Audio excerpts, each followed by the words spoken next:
Hey guys, Victor here, coming at you with another deck profile, and for today's video we're going to be doing the budget version of the Lightsworn deck that I just showcased the other day. Now, when I say budget, I basically mean we're not going to be playing the Horus engine or like the Fiendsmith engine or anything like that. So as a result, the power level of this deck is significantly reduced, as well as the general consistency.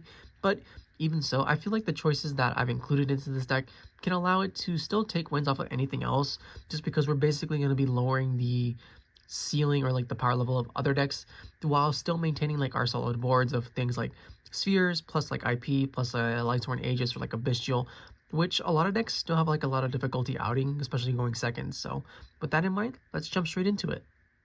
As always, we're going to be starting off with the monster lineup first, and we're of course going to be playing 3 Lightsworn Dragonling. This is basically the heart and soul of the modern Lightsworn deck. As long as you have a Lightsworn monster in your graveyard, this can special summon itself, so right then and there it's already a free extender. But as if that wasn't enough, when this card is special summoned, it foolishes any Lightsworn card from deck to grave. So you can send your Wulfs, you can send your Felises, you can send your Weiss, you can send your Aegises. This card just does it all. And then on top of that, when it's into the graveyard, it's able to add any dragon monster with 3000 attack, 2600 defense, which means that it's going to be able to add either your punishment dragon or your judgment dragons, which, because this is a budget version, will come up pretty frequently, especially if you end up playing both for something like enlightenment dragon. Now, we will not be doing that, but it is an option that you can consider. Then to go with our 3 Lightsworn Dragonlings, we're playing 3 Weiss Lightsworn Archfiends. You take your bricks like Wulf and Felis, you stack them on top, and then it's a free special summon. So it's also another extender. It's a level 4 light tuner monsters, which is always going to be greatly appreciated in a deck like Lightsworn, which pretty much revolves around the rank 4 and the level 8 synchros that the extra deck needs to function. And I don't know, I've said this 1,000 times. These cards are just phenomenal. They do so much for the deck, and they're just greatly appreciated. Then for the final 3 of monster, we're playing 3 Wulf Lightsworn Beasts, and by final 3 of monster, I mean when it comes to the Lightsworns, because we are going to be playing 3 of other monsters. But yeah, 3 Wulf. Because this is a pure Lightsworn deck, and as well as a budget version, you're pretty much forced to go for 3 Wolves, especially because we are going to be playing the Exceed Minerva, and we really want to capitalize off of its effect as much as possible. And that pretty much means that we have to play not as many Lightsworn monsters as possible, but at least the good ones. And while Wulf is garbage in your hand, it's phenomenal in the deck. It's literally just a free extender whenever you mill it. Then we're also going to be playing 2 Felis Lightsworn Archer. We don't go for 3 on this one, even though it is technically a little bit more useful being a level 4 tuner. But you do run the risk of milling this with Charge of the Light Brigade, and this card has to be sent to the graveyard by a monster effect in order to special summon itself. So yeah, I mean, it's still really good, but that downside of just being able to be milled by Charge of the Light Brigade and then not getting the effect off is it's pretty disheartening when it happens. And then for the final Lightsworn monster, we're still just playing the 1 Raiden Hand of the Lightsworn. Your normal summon still isn't all that important, so including 1 Raiden is honestly pretty solid. Now you'd be wondering, what about cards like Lumina or Garroth or things of that nature? All those Lightsworns are extremely outdated outside of Lumina, I guess, but they're just so unnecessary in most situations that I feel like this lineup of Lightsworn monsters gets the job done in most situations. So I never really find myself needing those other cards, because they're either win more, or when you're in a really desperate situation that they typically won't even really help you all that much. But yeah, this is perfectly fine in my opinion. And then for the boss monster that you can search off your Dragonling, we're just playing the 1 Punishment Dragon, just because it has a really good matchup into Malice and allows us to recycle our cards, which does come up somewhat, especially if you're trying to avoid decking out, which this deck can do pretty easily because you're essentially milling your entire deck on the first turn. And then with that, that's basically the entire Lightsworn engine itself. But we are going to be playing a lot more other cards just to help complement the stuff. And I know I said this was going to be a budget deck, but get ready to spend some money, because you're going to have to play the Bystial monsters. There's no ifs, ands, or buts about it. If you want to play modern Lightsworns, you have to include the Bystials, because they really just do help you synergize with all your other cards so much. Especially your level 4 tuners, right? Because you're able to make Dissipator, you can get back your banished Lightsworn monsters. All your monsters are lights and arcs, so the Bystials basically become extenders in their own right. I don't know, you had your chance, honestly, if you didn't pick these up when they were 10 a piece.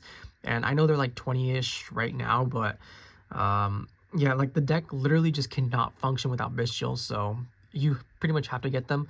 Uh, However, if you don't want to play 3 Bystial Lubellions and you potentially like lose access to cards like Branded Regain, you could just max out on the other ones, such as like not Magnamhut because we only have that at 1, but you have Bystial Baldrake and Bystial Saronir that you can play. Um, Obviously, if you can't afford the Bystial Lubellion, you probably can't afford druiswurm either because they're basically the same price. But like I said, if you just want the Bystials to be generic, like level 6 extender monsters that you can synchro with or disrupt your opponent's plays, you can go for more copies of cards like Saronir and Baldrake. But I don't know. I feel like this is the perfect ratio for like the Bystials, and I don't really know if I would change much outside of, playing more, because it does hurt your consistency when you don't play the 3 Lubellions and stuff like that. But I guess this is technically a budget deck, so if you can't afford them, like I said, I gave you the options that you can replace them with. It's nowhere near as effective as if you did the 3 Lubellions plus like the 1 of each name. And then for the other cards, we're going to be playing 3 Droll Lockbird. So I actually hate playing hand traps in decks like this where your main goal is to combo off. But because we lost so many of the high impact cards in the form of not playing the Horus or the Fiendsmith engine, you basically have to rely on cards like this to be able to slow down your opponent and give yourself a fighting chance, whether you're going first or second.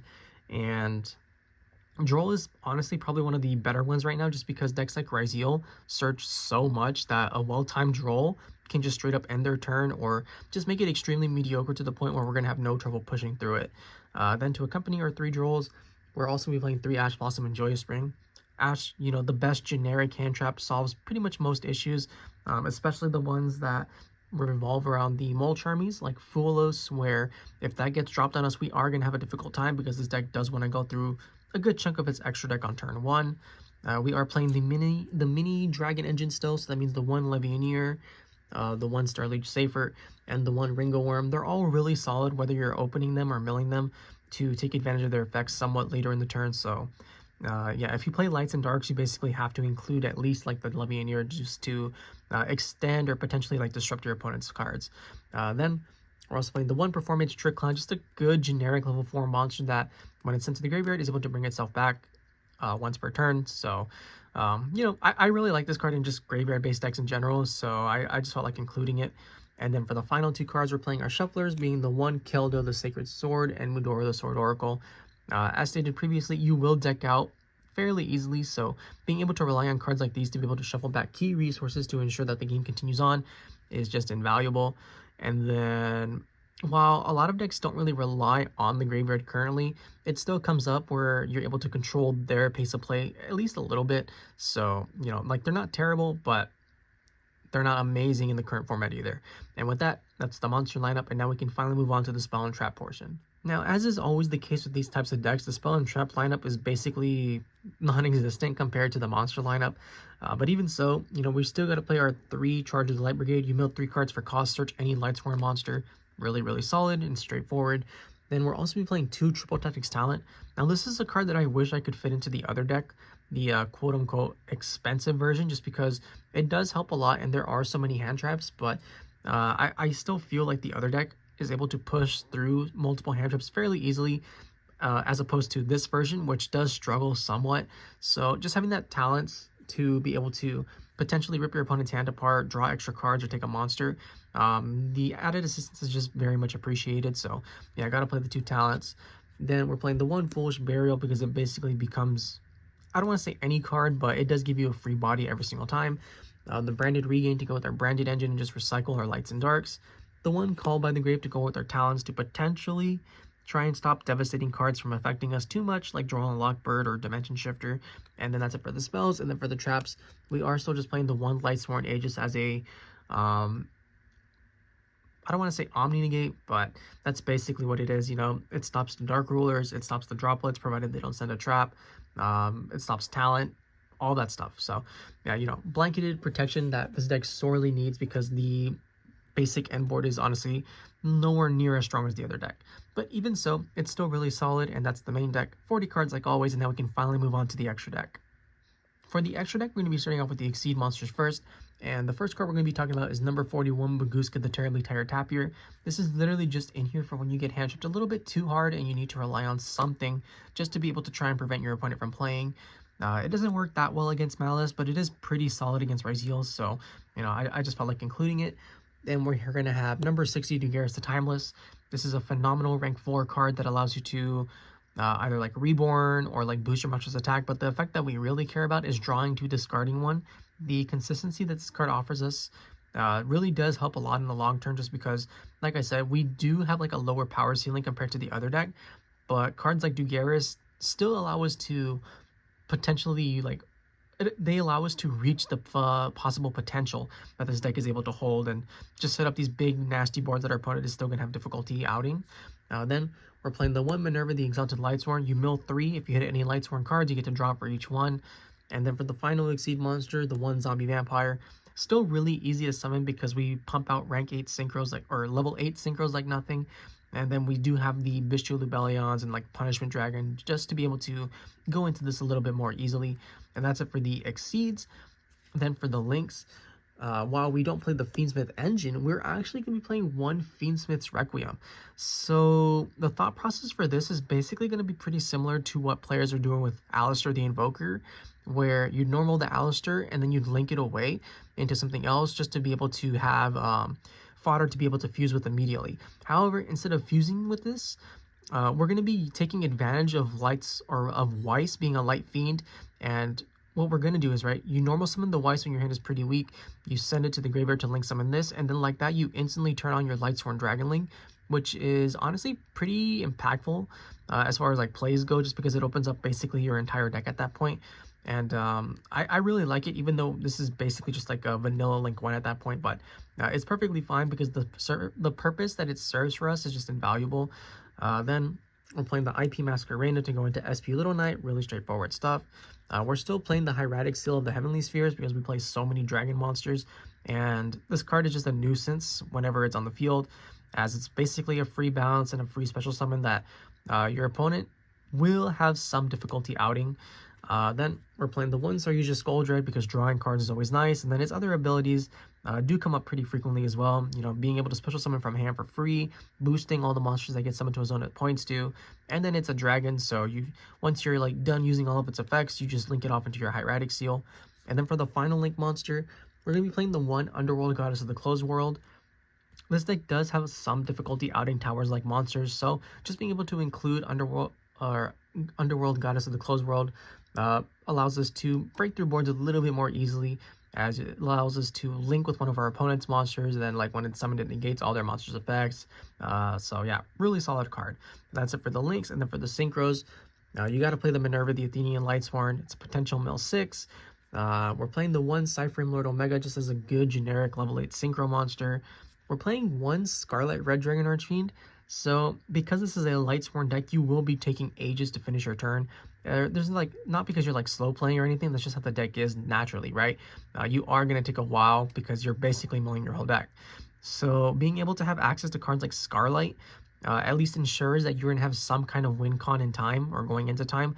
Plus, it does have the added benefit of being a dark dragon monster, which means that you can tribute it to summoning your Lubellions from the graveyard. So yeah, Scarlight, pretty solid card.